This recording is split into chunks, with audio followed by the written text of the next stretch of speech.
തിരുമാറ്റ സീരിയലിന്റെ പുതിയൊരു വിശേഷങ്ങളിലേക്ക് എല്ലാവർക്കും സ്വാഗതം. ആദർശിന്റെ ബൈക്കിന്റെ പുറകെ ഇങ്ങനെ ഇരുന്നുകൊണ്ട് നയന പൊക്കോണ്ടിരിക്കുന്ന സമയത്ത് മനസ്സിനകത്ത് മൊത്തം ആദർശ് ഈ കാര്യങ്ങളൊക്കെ ചെയ്യുന്നത് നയനയ്ക്ക് താല്പര്യമുണ്ടെങ്കിൽ പോലും മനസ്സിൽ ഭയങ്കര സങ്കടമാണ് കേട്ടോ. കാരണം ഇതെല്ലാം എന്നെ ഇംപ്രസ് ചെയ്യാൻ വേണ്ടിയിട്ട് മാത്രമായിരിക്കും ആദർശേട്ടൻ ചെയ്യുന്നത് എന്നുള്ള കാര്യത്തെക്കുറിച്ച് ഓർത്ത് എന്തായാലും ഞാനിപ്പോൾ ഭയങ്കര ഹാപ്പിയാണ് ഇങ്ങനെയൊക്കെ ചെയ്യുന്നോണ്ടെന്നുള്ള രീതിയിലൊക്കെയാണ് കേട്ടോ നയന മനസ്സിൽ വിചാരിക്കുന്നത്. അങ്ങനെ അവർ പൊക്കോണ്ടിരിക്കുകയാണ്. തുടർന്ന് കാണിക്കുന്നത് ജലജയാണെങ്കിൽ നയനയുടെ ആദർശിന്റെ റൂമിന്റെ മുന്നിൽ കൂടെ പോകുന്ന സമയത്ത് ചിന്തിച്ചുകൊണ്ടിരിക്കുന്നത് ഇന്നലെ ആദർശ് എന്തോ എടുത്തോണ്ട് പോകുന്നു, ഡാൻസ് കളിക്കുന്നു. രാവിലെ ആണെന്നുണ്ടെങ്കിൽ രണ്ടുപേരും എന്തൊക്കെയോ കള്ളത്തരം കാണിച്ചിട്ടാണ് ഇവിടുന്ന് പോയത്. ഇന്നലെ ഒറ്റ രാത്രി കൊണ്ട് എന്താ സംഭവിച്ചത്? എന്തായാലും റൂമിന്റെ ഉള്ളിൽ പോയി നോക്കാം, എന്തെങ്കിലും ക്ലൂ കിട്ടുമോ എന്നുള്ള കാര്യം നോക്കട്ടെ. അങ്ങനെ റൂമിന് ഫുള്ള് നോക്കുന്നുണ്ട് കേട്ടോ, കബോർഡിനകത്തും അവിടെ ടേബിളിനകത്തും ഒക്കെ. പക്ഷെ ഒരു ക്ലൂവും കിട്ടുന്നില്ല. അങ്ങനെ പില്ലോ മാറ്റി നോക്കുമ്പോഴാണ് അതിനകത്ത് നിന്ന് ദേവയാനി കൊടുത്തിരിക്കുന്ന ആമാട പെട്ടിയുടെ താക്കോല് കിട്ടുന്നത്. അത് കിട്ടുമ്പോൾ കയ്യിലെടുത്തുകൊണ്ട് ആദ്യം ചിന്തിക്കുന്നത് ദേവയാനി നയനയ്ക്ക് ആ താക്കോല് കൊടുത്തതാണ്. എന്നിട്ട് നയനെ ഇത് ഇത്രയും പെട്ടെന്ന് എൻ്റെ കയ്യിലെത്തുമെന്ന് ഞാൻ ഒട്ടും വിചാരിച്ചില്ല. സബാഷ് ജലജ, എന്തായാലും നീ മനസ്സിൽ വിചാരിച്ചത് നിന്റെ കയ്യിൽ തന്നെ എത്തി. ദേവയാനി ഏട്ടത്തി മനസ്സ് മാറിയിട്ട് നയനയുടെ കയ്യിൽ ചാവി കൊടുത്തു. പക്ഷെ ഇനി ഒന്നും നമ്മളെ കൊണ്ട് ചെയ്യാൻ വേണ്ടി പറ്റില്ല എന്ന് വിചാരിച്ചിട്ട് പോലും എന്നാ ഇപ്പൊ ഞാന് ആ ചാവി തന്ന ഏട്ടത്തിയെ കൊണ്ട് തന്നെ അവളുടെ കഴുത്തിന് പിടിച്ച് പുറത്തു തള്ളാനുള്ള വഴി ഞാൻ ചെയ്യും, കാണിച്ചു തരാം എന്നൊക്കെ പറഞ്ഞിട്ട് റൂമിൽ നിന്ന് ഇറങ്ങി പോവാണ്. ആ ഇറങ്ങി പോണ രംഗം നവ്യ കാണുന്നുണ്ട്. മറിഞ്ഞു നിന്ന് നോക്കിയതിന് ശേഷം മനസ്സിൽ വിചാരിക്കുന്നുണ്ട് എന്തിനായിരിക്കും നയനയുടെ റൂമിൽ നിന്ന് അമ്മ ഇറങ്ങി പോകുന്നത്? ആ പോക്ക് അത്ര ശരിയല്ലല്ലോ. തുടർന്ന് നമ്മുടെ ആദർശാണെന്നുണ്ടെങ്കിൽ ഓഫീസിൽ ഗ്ലൗസ് ഒക്കെ ഇട്ടിട്ടാണല്ലോ ഇരിക്കുന്നത്. ലാപ്ടോപ്പിൽ ഇങ്ങനെ കീ അമർത്തിയിട്ട് ഒന്നും ശരിയാവുന്നില്ല. ഗ്ലൗസ് അഴിച്ചു വെക്കാന്ന് വിചാരിച്ചു കഴിഞ്ഞു കഴിഞ്ഞാൽ ആരെങ്കിലും മൈലാഞ്ചിട്ട് കണ്ടു കഴിഞ്ഞാൽ അതോടുകൂടി എല്ലാം തീരും. ഇപ്പൊ ആണെന്നുണ്ടെങ്കിൽ ടൈപ്പ് ചെയ്യാനും പറ്റുന്നില്ല.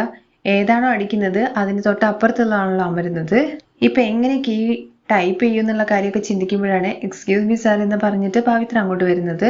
ഉള്ളിലേക്ക് വന്നിട്ട് പവിത്ര ചോദിക്കുന്നുണ്ട്, അല്ല സാർ എന്താ സാർ ഒറ്റയ്ക്ക് സംസാരിക്കുന്നത് എന്നുള്ള കാര്യം ചോദിക്കുമ്പോൾ നിന്നെ പോലത്തെ ആൾക്കാരൊക്കെ ഇവിടെ വെച്ചിട്ടുണ്ടല്ലോ, അതിനെക്കുറിച്ചാണ് ഞാൻ സംസാരിച്ചെന്നുള്ള കാര്യം പറയുമ്പോൾ എന്താ സാർ ഇത് എങ്ങനെയൊക്കെ പറയുന്നതെന്നുള്ള കാര്യം ചോദിക്കുമ്പോൾ ഇപ്പൊ നിനക്ക് എന്താ വേണ്ടത്? ആദ്യം അത് പറയുമെന്ന് പറയുമ്പോൾ ഒരു ഫയലെടുത്ത് ആദർശിന്റെ നേരെ തീട്ടിയിട്ട് പറയുന്നുണ്ട്, ഇതിൽ സൈൻ വേണം സാർ.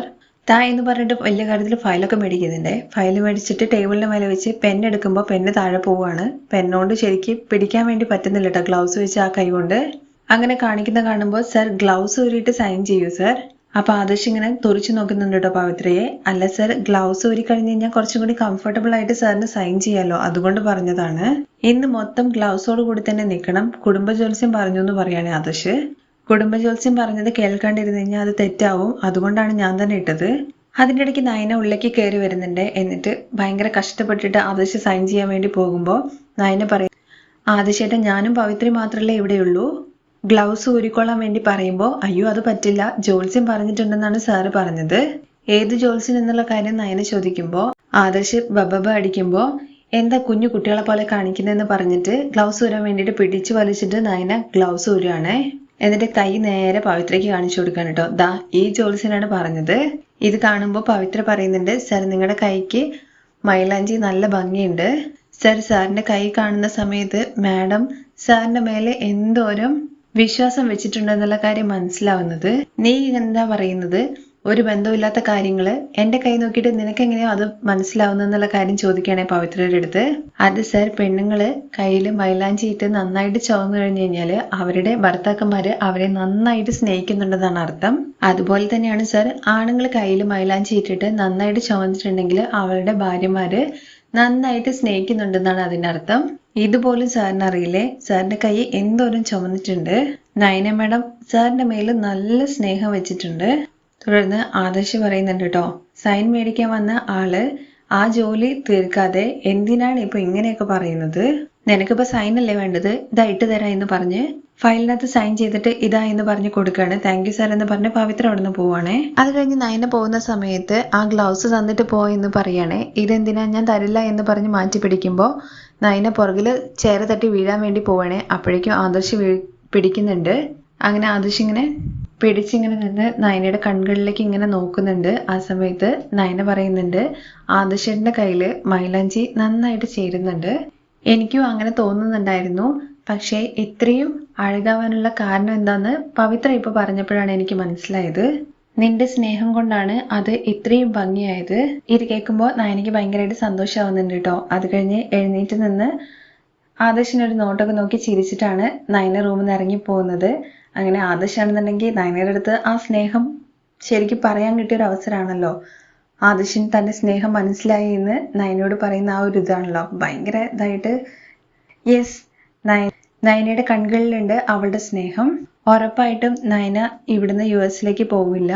നിന്നെ US പറഞ്ഞയക്കരുതെന്ന് വിചാരിച്ചിട്ട് ഞാൻ നടത്തിയ പ്ലാന് സക്സസ് ആയി. അത് കഴിഞ്ഞ് ഭയങ്കര ഡാൻസ് ആണ് കേട്ടോ ആദർശ്. ആ സമയത്ത് മെല്ലെ കഥക് തുറന്നിട്ട് നയന ഉള്ളിലേക്ക് കയറി വരുന്നുണ്ട്. അത് ആദർശ് അറിയുന്നില്ല കേട്ടോ. ആദർശ് ഭയങ്കരമായിട്ട് ഡാൻസ് കളിച്ചുകൊണ്ടിരിക്കുകയാണ്. പുറകിലിങ്ങനെ നിൽക്കുകയാണ്. അതിനെ റൗണ്ട് അടിക്കുന്ന സമയത്താണ് നയന അവിടെ നിൽക്കുന്നത് കാണുന്നത്. നൈസായിട്ട് ടോപ്പിക്ക് മാറ്റുകയാണ്. ഭയങ്കര മേലും കൈയൊക്കെ വേദന. അപ്പോൾ ഒന്ന് എക്സസൈസ് ചെയ്തതാ. ഓഹോ, നിങ്ങളുടെ നാട്ടിൽ ഡാൻസ് ആടുന്നത് പോലെയാണോ എക്സസൈസ് ചെയ്യുന്നത്? എൻ്റെ നാട്ടിൽ അങ്ങനെയല്ല എന്ന് പറയുമ്പോൾ അപ്പൊ നിന്റെ നാട് ഏതാന്നുള്ള കാര്യം ചോദിക്കുമ്പോൾ എൻ്റെ നാട് US അല്ലേ ഇനി മുതൽ. ഇത് കേൾക്കുമ്പോൾ എടി പാവി എന്നുള്ള കാര്യം മനസ്സിൽ വിചാരിക്കുന്നേ. അത് കഴിഞ്ഞ് നയന പറയുന്നുണ്ട്, എങ്ങനെയാണെങ്കിലും ആദർശേട്ടനൊന്ന് ഡോക്ടറെ കാണിക്കണമെന്ന് ഞാൻ വിചാരിക്കുന്നുണ്ട്. നിങ്ങൾക്ക് എന്തായാലും 2 ദിവസമായിട്ട് എന്തോ സംഭവിച്ചിട്ടുണ്ട്. ഇതാ പിടി എന്ന് പറഞ്ഞ ഗ്ലൗസും കയ്യിൽ വെച്ച് കൊടുത്തിട്ട് നയന അവിടുന്ന് പോവാണ്. ഇവളെന്താ ഇപ്പൊ ഇങ്ങനെ ചിന്തിക്കുന്നതെന്ന് ആലോചിച്ചുകൊണ്ട് നിൽക്കുകയാണ് കേട്ടോ ആദർശ്. പുറത്തെത്തിയിട്ട് നയനയാണെന്നുണ്ടെങ്കിൽ ചിന്തിക്കുന്നത്, എന്തായാലും ആദർശേട്ടന് എന്തൊക്കെയോ മാറ്റം വന്നിട്ടുണ്ട് എന്നുള്ള കാര്യം ഉറപ്പാണ്. എനിക്കതിൽ ഭയങ്കര സന്തോഷമുണ്ട്. എനിക്ക് വേണ്ടി ഓരോരോ കാര്യങ്ങൾ നോക്കി നോക്കി ചെയ്യുന്നു. എന്നാൽ വാ തുറന്ന് പറയാതെ എന്തിനാ ഇങ്ങനെ അഭിനയിച്ചുകൊണ്ടിരിക്കുന്നത്? ആദർശേട്ടൻ വാ തുറന്ന് പറയുന്ന ആ ഒരു ദിവസത്തിന് വേണ്ടിയിട്ടാണ് ഞാൻ കാത്തിരിക്കുന്നത്. പോകരുത് എന്ന് വാ തുറന്നിട്ട് ഒരു പ്രാവശ്യം പറഞ്ഞൂടെ? എന്താ പറയാൻ മടി? നോക്കാം എത്ര നാളിങ്ങനെ നടിക്കൂ എന്നുള്ള കാര്യം എന്ന് പറഞ്ഞിട്ട് ചിരിച്ചുകൊണ്ട് നിൽക്കുന്ന നയനയെ കാണിച്ചുകൊണ്ടാണ് മറ്റൊരു എപ്പിസോഡിന്റെ രംഗം അവസാനിക്കുന്നത്.